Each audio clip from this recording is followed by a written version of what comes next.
welcome to Check It Out Comrade, an indie game podcast where every 2 weeks we bring you 2 indie games and tell you what we like about them. I'm Nick Glauber. And I'm Gary Butterfield. And this week we're doing Thomas Was Alone and Gunpoint. Indeed. We're going to start out with Thomas Was Alone, which is a indie puzzle platformer made by Mike Bithell, aka Bossa Studios, I think is the name of the company, I believe. Again, made by one guy, which we like. That keeps happening. That keeps happening. Yeah. That's indie games for you. Games for the people by the people. Nick, tell us what is cool about Thomas Was Alone. So, Thomas Was Alone is, like you said, it's a puzzle platformer, but it's neat in that it is multiple characters that you switch between in order to solve the puzzles. It's pretty much, like, I want to say, it's like Lost Vikings, but it's kind of proto-Lost Vikings. Like, it's very simplified from the sort of multi-character dynamics of Lost Vikings. But it's cool in that it has a element of physics puzzles that isn't in Lost Vikings or other attempts at sort of these multi-character puzzle platformers. On top of that, it's got a very nice aesthetic, very nice music, and a cool story that we kind of just realized is a little bit deeper than we even thought. So yeah, neither of us have quite beat this. Nick's gone a little bit further than me.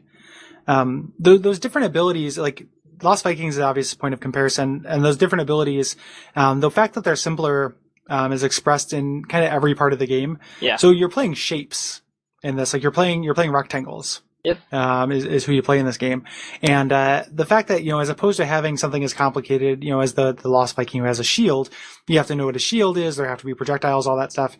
The shapes just have the shape that they are, their jump arc, and then a couple of them have special properties. Right. But they're more like physics, more like the material they're made out of, it feels like, as opposed to an ability they can do. Right. Yeah. And one of the really nice parts about this is that story is revealed almost entirely through narration. It does a little bit of a Bastion thing where what you're doing, maybe not down to that level of granularity, but there are specific triggers in each level where it narrates. The first line in the game is Thomas Was Alone. Who's the first rectangle you play as. Right. And, the narration is kind of light and humorous and British and, really, really charming and hits a really nice kind of tone, to it. That reminded me a little bit of Stanley Parable a little bit too. Yeah. Each of the shapes, in accordance to their sort of properties in the game being related to their shapiness, in game as well. So is their personality that the narrator expresses, because he's saying all of their thoughts and feelings and stuff. And sort of the short, squat square that can't really jump very high or do very much without assistance, but can press some buttons that the other ones can't press, so he's useful. He's a big grump, like he's kind of takes some time to come around to liking the other ones. Whereas Thomas, your regular one who can bounce a little bit higher than him and is a little more welcoming. He's more friendly. He wants everybody to get together and help each other out. Yeah.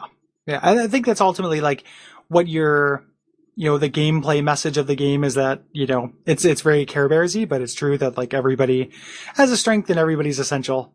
Yeah. And the little characters learn it in a way that is a little bit like a children's story. Even there's a level of sophistication to what's actually happening. These are actually artificial intelligence. Right. Navigating kind of an abstract world that represents ultimately their transcendence into the real world and gaining sentience. Yeah, exactly. But that simple, the childlikeness of it is because these are literally new intelligences. When you start playing, Thomas is 0 years old, and that is why everything is new and different, and he has this kind of sense of wonder to him. The only sort of link to the fact that they're AIs is via these little blurbs of text before each new world. And so from the beginning that there's some aspect of AI to it, but they're kind of predicting this, it seems like, major event that in the eyes of the humans that are providing these blurbs from different, fake books and stuff about this event. Seems like this was a huge downfall. And it's just this cutesy little squares jumping around the screen. But it turns out that AI is becoming sentient is probably not a good thing, as predicted by most sci-fi. Yeah, yeah. I mean, there ends up being like there's kind of it ends up at the very least being a mixed thing. So like so it definitely starts off sounding very ominous. They're all written after the fact. Right. But then there are people who like argue for the civil rights of AI that show up and things like that. So you end up kind of learning that the now, the current time in the game is a little bit more textured and nuanced than it initially seems. But they reveal that slowly too, which is really great. And you only get one of those little kind of state of the real life text every 10 levels. Right. You get the narration, that's just within the computer or what have you constantly, but you only get these larger bits of the story pretty infrequently. It's pretty cool that was the setting he chose for this, basically simple physics puzzle platform. I mean, it started as a Flash game. Yeah. Yeah. And to take on this really cool sci-fi rise of the AI backstory to it, that, by looking at it, you would never predict that's the story of it just by seeing someone play a level. But he manages to hide it in there in a really cool and nuanced way. Yeah, it's really cool. And like he, so the Bassa Studios actually isn't his studio. Like I'm looking at this is just something he made while working a day job at Bassa Studios. Oh wow, neat. Which like that's really, oh that's great. Good job, like labor of love. And like it's got tons of personality. Like it does feel, novelistic. Like it does feel like a story from kind of one person. The play like ultimately usually kind of comes down to finding ways to combine the characters to reach new places. So finding different ways to stack them, and you just have a toggle where you kind of cycle between them. I feel like it's a little bit clunky. Like there's a lot of kind of going back and forth sometimes to get the right configuration of having one person on top of another to get top of another to get to certain places. Like it's never too bad, but you do kind of spend a lot of time going back and forth and just cycling through the people. I kind of wish that like I had an Xbox controller and each one was assigned to a shoulder button or something. Yeah. So we had to cycle through everybody.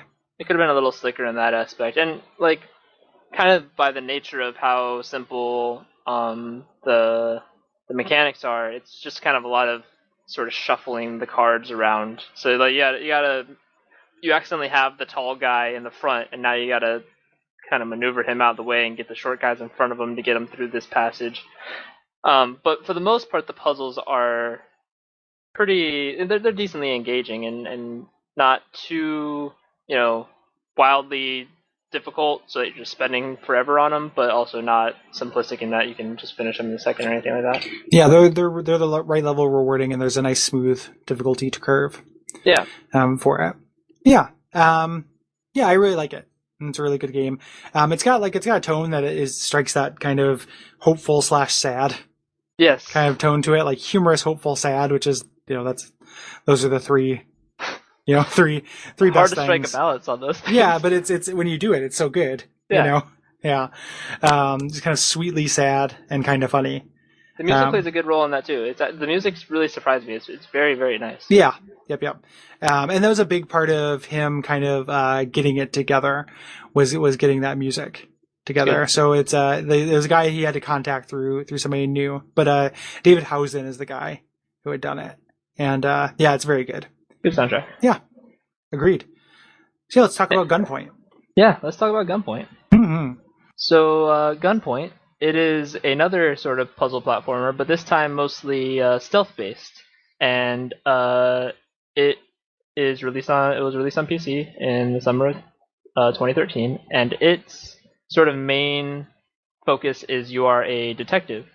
And a detective who can hack circuitry in these houses that you're exploring to rewire them and use that to your advantage. Made by Suspicious Developments. Again, primarily the baby of one guy, Tom Francis. They're artists as well, but he's kind of the designer. And made in Game Maker. Oh, wow. Yep. I didn't even realize that. Yeah, yep. And it's very impressive for Game Maker. But when you start playing it, like you see, like, oh, these are things that Game Maker would be capable of. Yeah. But it's not unambitious. Like it's not a simple game. Like it's actually very neat. The two big things you do. So that rewiring puzzle makes a huge. So essentially, like you end up being in a building that you get this like zoomed out cutaway view of, similar to like elevator action a little bit. And you are trying to get to a specific place in the building, and there are obstacles like elevators are not turned on and guards in the way and doors that are locked. And your only tool, other than having this ridiculous jump, Right. which is where, like, at the beginning, it starts off with telling you that you have these like special pants that let you jump and avoid fall damage. Yeah. But is that you can, instead of this light switch turning on the light, let's have it open up this door instead. Yep. And then, or let's have this, walking through this motion detector, turn off this light, which will confuse the guard and allow me to get above him so I can dive on him and, take him out. Cause you're super fragile. Your little gumshoe. Yep, one little gunshot will kill you, so you gotta be stealthy and avoid all of the guards, or take them out, which you can do with the most basic level of guard. Yeah, and eventually those become pretty rare. Yep. The guards you can take out, and everyone's armored, which all you can do is kind of stagger them for a second, which is worthless. Yep. And you eventually get a gun, but like kind of realistically, once you fire the gun, it starts a clock, and if you don't get escape by the time the clock counts down, the police have kind of cordoned off the area. Yeah, there's a police sniper at your exit. Yeah. You can't really get past him. He has a completely accurate shot from all the way across the map. So yeah. So it is not an empowering game. Like no. It is. You are supposed to be fucking with people through these kind of rewiring and puzzle things. You're not supposed to be brute forcing your way through anything. You can get some really neat results with the wiring. I'm trying to think of any specific examples I can think of where I did something super cool, but like in pretty much every level, you can do something pretty neat. Yeah, using the wiring stuff. Eventually, you get the ability to wire into guns. Oh and yeah, then you can really trick fun. people into shooting each other and stuff, which is pretty fun. Yeah. Or just you make their gun not go off, or you can make it go off by flicking a light switch across the room, something like that, which is really cool. That is one neat thing I managed to do is rewire the gun to a electrical socket and showed my face right in front of the guy just as he was walking past the electrical socket. So when he tried to shoot me, he shocked himself. Yeah. You can do really cool things like that. Yeah, and the that's kind of the point. Like, it gives you this playground, to mess around. Like, gives you these tools. Like, there is a right way to get through the puzzles, but there's also there's more than one right way. Lots of flexibility as to what you can do to reach the points. Sort of the mini goals in the map. Mm-hmm. So I mean, you could just sneak up behind a guy and take him out, or you could do something a little more fun with this cool tool you have. Yeah, and the interface for switching to rewire mode is really elegant. You just scroll the mouse wheel once, and everything gets this overlay. You can drag like colored things to each other, and and they introduce complexity like as you go. Eventually, it does kind of become like I think the mission I stopped playing on, there are 3 buildings, and they're all kind of interconnected, and I got a little bit irritated with that just because it was okay, well, I just had to keep kind of going back and forth to figure out what can connect to what here, and I got a little bit frustrated with it. But so at least there's like a kind of a middle bit of the curve that I think it's really perfect. Like, it's super satisfying to do these, kind of fuck over these guards, and you feel like a real badass, like a real mastermind.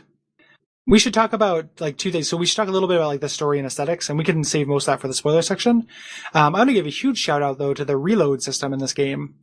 Like, it is when you die, it has the best consequences of any game I've ever played. It is really good. Which is you just get options 1 through 4, which are reload 1 second ago, 3 seconds ago. It's contextual.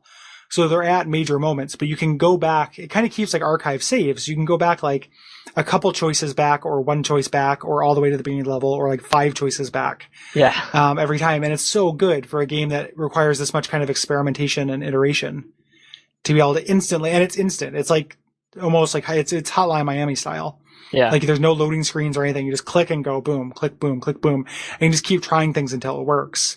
And that's great. Like, it's so good. Very slick. But as far as the storyline, we'll touch on it just a little bit, but like we said, you're a detective. You're this freelance spy, Richard Conway. And right at the beginning of the game, you are going to meet someone who is called you in to investigate something, but she wants to meet face to face. And you can see on the map as you're doing this that someone sneaks in and kills her and runs away. Mm-hmm. So then the plot sort of becomes this murder mystery as to try and figure out who it was that killed this person. And by the way, I'm I believe this person is the owner of a gun manufacturing store in a place where civilians can no longer own guns freely. Yes. So yeah. It's a little bit sci-fi, but not too much. And there's a lot of like kind of little twist to it, and the mission structure is all done through text messages, and you have some freedom in which missions you take. I get the impression they're going to be branching paths and stuff, kind of deciding on who you decide to kind of support. Yeah, just a little bit. But yeah. Again, made by one dude and also made while doing a day job. Like the story behind this guy making this game, Tom Francis, is kind of interesting. Like he, wanted to make a game but had no experience, and he just found out that Spelunky was made in Game Maker, and just like, well, if that was made in Game Maker, I can make something made in Game Maker. That's awesome. Yeah, like good job. Great work. Like this game is super fun. It is super fun. Yeah, really deep, and like I would love to see what he does with it, and kind of what this guy does moving forward. Yeah, I'm a pretty big fan of Game Maker and Unity's ability to empower people who aren't, programmers or artists in their own right. So, yeah. All right, so we'll take a quick let's do our admin stuff, and then we'll take a break and talk a little bit about where the story goes in Gunpoint. Yep. So if you want to help out the show, the biggest thing you can do is write us a rating or review on iTunes, and that puts us up in the rankings, and people will find us through searches and the like. You can also find us on Facebook at facebook.com/checkitoutcomrade, or follow us on Twitter at Comrade Podcast, and tell your friends. If you like it, tell people that you think would like it. And our official homepage is Duckfeed.tv/comrade, and there, as well as Facebook or Twitter, you can recommend some games if you think there's something we should check out. Indeed. Yeah, and we've done games that people have recommended for sure. We've also just kind of cleared out some of our backlog, but we are always interested to see what people are interested in hearing us talk about. So, indeed. So do you want to do a spoiler break?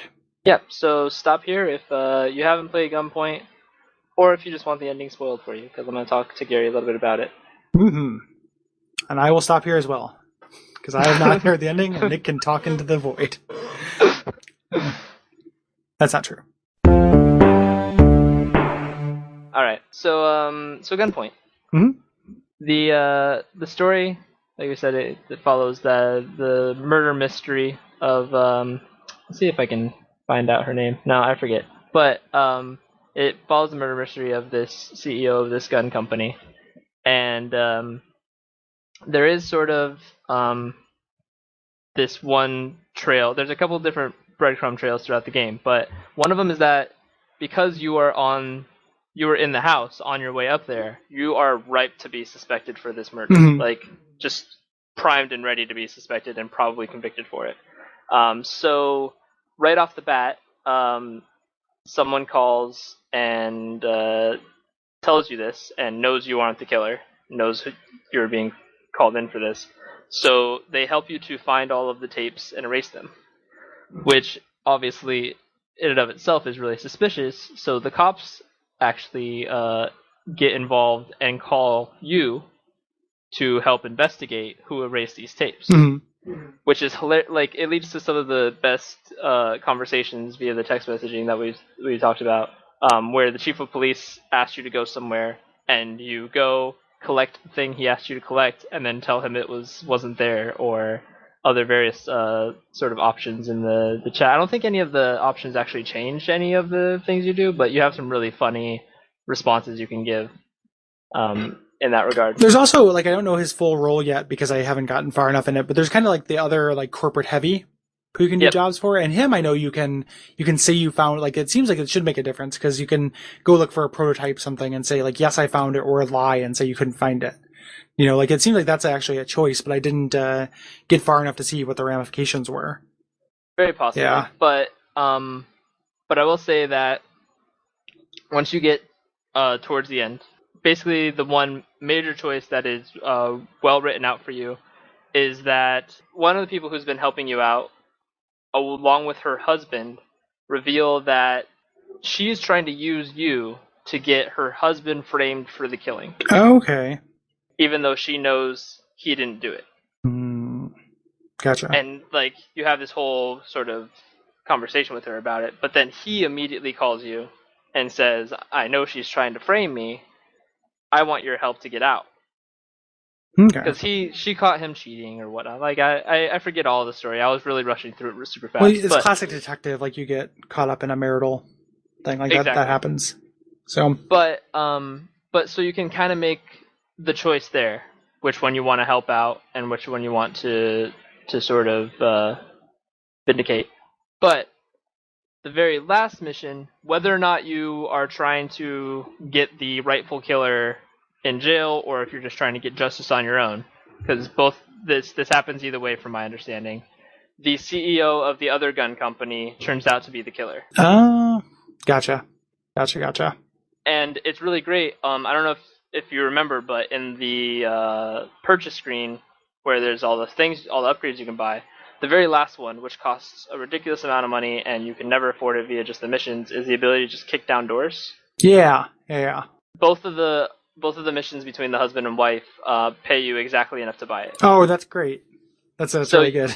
So to go do this personal vindication, the guy who is personally responsible for this wild goose chase you've been on this whole time, you march in there with your door kicking down ability and just go throw doors into all his guards. That's great. And there's a little bit of puzzliness to that level still too, but it's pretty fun in that you can just kind of march in and knock people down, and you're this sort of all-powerful being. Yeah, the empowerment after like a whole game that's stealthy and not about. Yeah, exactly. Yeah. And that's at the very end. There's a cool little thing where your character's writing a blog post about his experience, but you're still using the dialogue system to choose all of his dialogue options. And when you finish it, it actually links you to a link on the developer's website that has the whole blog post as you chose in the conversation options, and you can link that to your friends and stuff and say what all your dialogue choices were.